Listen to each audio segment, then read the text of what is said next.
Tu fais des pompes, mais est-ce que tu sais vraiment quel muscle tu travailles? Pourquoi certaines variations développent mieux la poitrine, d'autres les bras ou les épaules? Aujourd'hui, je vais te montrer 10 variations de pompes et surtout t'expliquer les muscles ciblés et pourquoi tu dois absolument les utiliser si tu veux de vrais résultats. Reste jusqu'à la fin car la dernière variation est l'une des plus efficaces pour prendre du muscle sans matériel. Moi, c'est Aaron Iceberg, coach sportif, et ici, on construit un physique solide, intelligent et durable. Si toi aussi tu veux construire un physique d'acier depuis chez toi, alors bienvenue dans la team Ice. Et au passage, n'oublie pas de liker, t'abonner car ça me fera plaisir. Sans plus tarder, allez, let's go, c'est parti.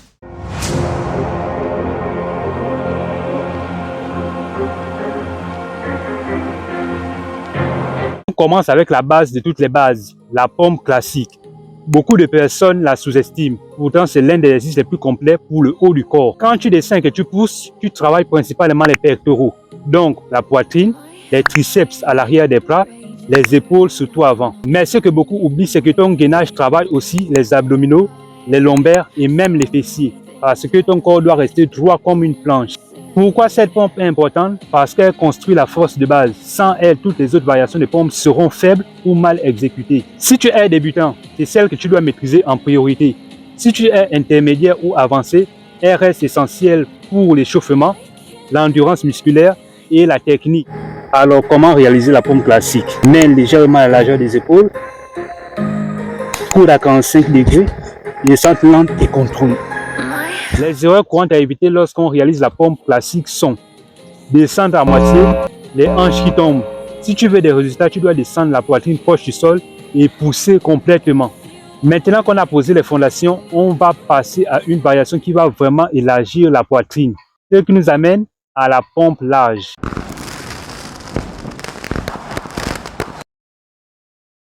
Ici, on écarte les mains plus qu'à la largeur des épaules, ça change complètement le travail musculaire. Cette variation cible surtout la partie externe des pectoraux. C'est ce qui donne cet effet de poitrine large imposant quand tu portes un t-shirt. Pourquoi tu dois la faire? Parce qu'une poitrine plate sur les côtés, ça enlève 50% de l'esthétique du torse. Avec cette pompe, les triceps travaillent un peu moins et les pectoraux prennent le contrôle. Cette pompe est parfaite si ton objectif est vraiment le volume de poitrine. À qui s'adresse-t-elle? Aux intermédiaires et avancés surtout. Les débutants peuvent la faire, mais en commençant lentement. Alors pour réaliser la pompe large, un peu à la largeur des épaules, descendre en 3 secondes et remonter en 1 seconde. Et là, vous allez sentir la différence immédiatement. Quoi? On vient de travailler l'extérieur de la poitrine, maintenant on va attaquer le centre et les bras. Ce qui nous amène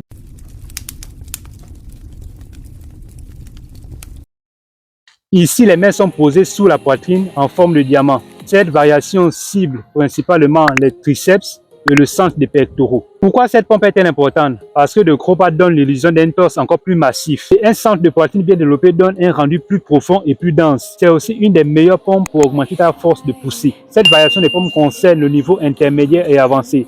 Si c'est trop dur, tu peux commencer par poser les genoux au sol au début. Les erreurs courantes à éviter sont arrondir le dos, plier les coudes lors de l'exécution de cette pompe diamant. Pour bien la réaliser, serre volontairement les triceps avant de pousser. Cela améliore l'activation musculaire. La prochaine variation va cibler une zone que très peu de gens entraînent correctement, le bas de la poitrine. C'est ce qui nous amène à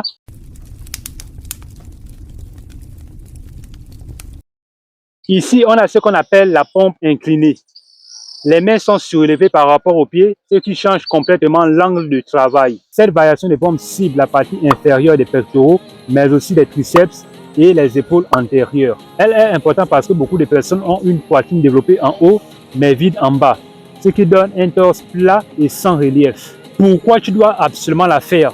Parce qu'une poitrine esthétique n'est pas seulement du volume, c'est une poitrine complète avec du muscle en haut, au milieu et en bas. C'est aussi une variation parfaite pour les débutants car elle est plus facile que la pompe au sol, mais elle reste extrêmement efficace pour apprendre la bonne technique.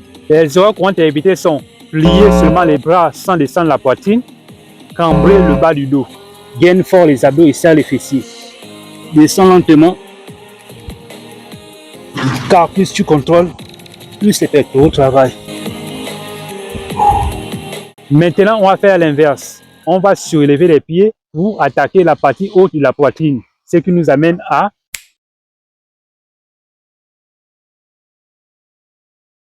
dans cette variation, les pieds sont plus hauts que les mains.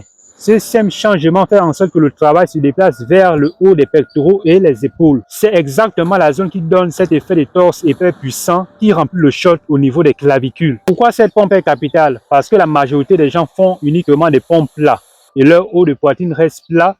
Résultat, poitrine tombant sans relief. Avec la pompe déclinée, tu construis une poitrine qui monte, qui donne un aspect athlétique et massif. Les erreurs courantes à éviter: descendre trop vite, bloquer la respiration, laisser les épaules s'écraser, décliner, regarde légèrement devant toi, pas vers le sol.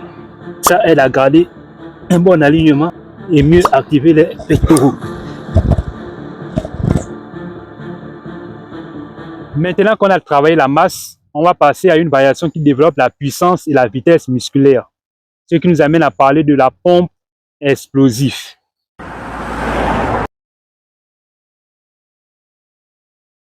La pompe explosive, ce n'est plus seulement de la force, c'est de la puissance. Quand tu pousses de manière explosive, tu recrutes les fibres musculaires rapides. Ce sont ces fibres qui donnent le volume, la densité et l'aspect athlétique. Elle fait travailler les pectoraux, les triceps et les épaules, mais aussi le système nerveux, c'est-à-dire la capacité de ton corps à produire de la force rapidement. Pourquoi tu dois l'intégrer dans ton entraînement?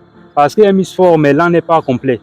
Un muscle puissant est plus fonctionnel, plus esthétique et plus performant. Les erreurs courantes à éviter lors de l'exécution de cet exercice sont: ne pas amortir à la réception, laisser le corps se relâcher entre les répétitions. Pompe explosive. Imagine que tu veux repousser le sol le plus loin possible. Plus l'intention est importante, plus la concentration musculaire sera efficace. La prochaine variation va commencer à te faire travailler un bras plus que l'autre et préparer ton corps à des pompes encore plus avancées. Mes amis, on parle de la pompe archée.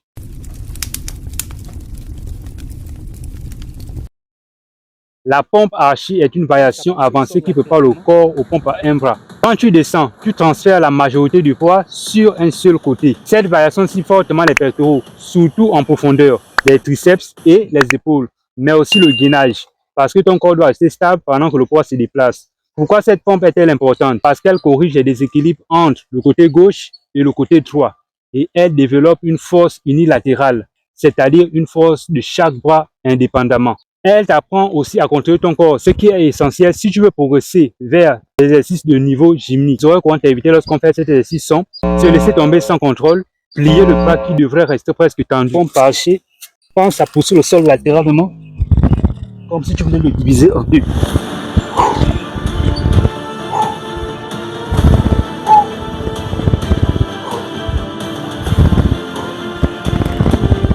Maintenant, on va passer à une variation qui va transformer tes épaules et ton gainage, la pompe pseudo-planche.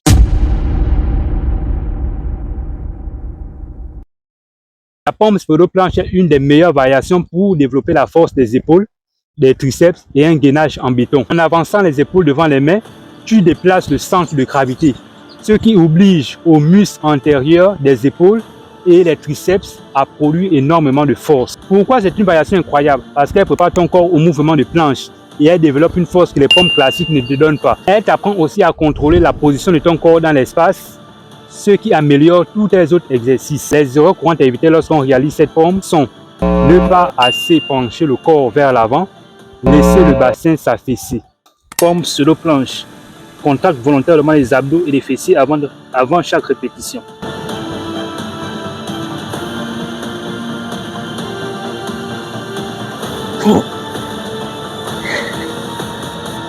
La prochaine variation va faire travailler tout le haut du corps, mais aussi la mobilité et la respiration. Alors mes amis, on va parler de la pompe hindoue.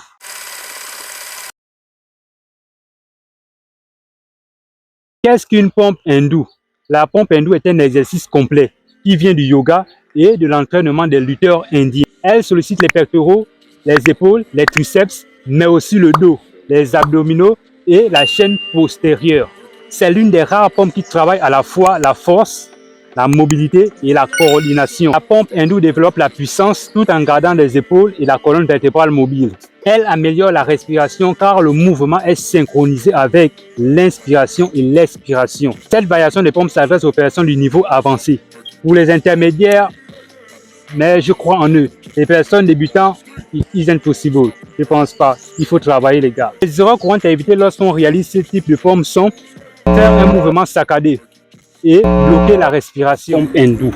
Pense à dessiner une vague avec ton corps de manière fluide et continue.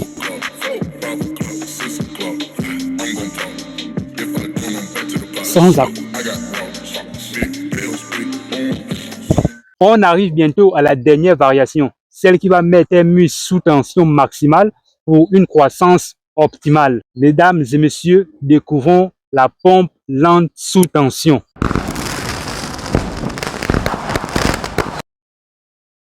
Ici, on ne cherche plus la vitesse, on cherche la tension dans le muscle. C'est ce qu'on appelle le travail en time intertension, c'est-à-dire le temps pendant lequel le muscle reste contracté. Cette variation sollicite les fibres musculaires profondes des pectoraux, des triceps et des épaules. Ce sont ces fibres qui donnent l'épaisseur, la densité et le vrai volume musculaire. Pourquoi cette variation de pompe est l'une des plus importantes pour prendre du muscle? Parce que plus un muscle reste longtemps sous tension, plus il subit des micro-déchirures, plus la reconstruction sera importante et donc plus le muscle grossit. En descendant 3 à 5 secondes, en marquant une pause de 1 seconde en bas, puis en remontant lentement, tu forces ton corps à recruter le maximum de fibres. Ce type de pompe s'adresse le plus aux débutants. Ce qu'on à éviter: aller trop vite, relâcher la tension en bas, ne pas contrôler la respiration. Pompe lente. Inspire en descendant. Expire lentement en remontant. Imagine que tu presses un ressort très lourd.